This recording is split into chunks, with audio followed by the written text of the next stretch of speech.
శనివారం నాడు తెల్లవారక ముందు తలంటు పోసుకుని నల్ల చీర నల్ల రవిక ధరించి శంకు చక్రములతో కూడిన 7 కొండల స్వామి తిరునామమునకు మట్టి ప్రమదలో 7 రంగులతో కూడిన వత్తిని వెలిగించి శశాస్త్రీయంగా స్వామిని పూజించి కమ్మని నువ్వుల చిమ్మిలి నైవేద్యం పెట్టి నీరాజనముతో వ్రతమును పూర్తి చెయ్యాలి. తిరిగి సాయంత్రం వరకు ఉపవాసం ఉండి స్నానము చేసి పసుపు చీర పసుపు రవిక ధరించి వ్రత విధానము సాగించి స్వామికి ఇష్టమైన చక్కెర లడ్డూలను నివేదనము చేసి నీరాజనమునిది ఒక అతిథిని ఆహ్వానించి భోజనాదులతో సత్కరించి అతిథి భుజించి విడిచిన ఒక మెతుకును అమృతమస్తువని ఆరగించాలి.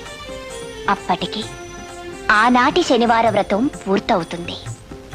ఈ విధంగా 7 శనివారములు వ్రతమును చేసినచో ఉద్దేశించిన సత్ఫలమును పొందగలరు.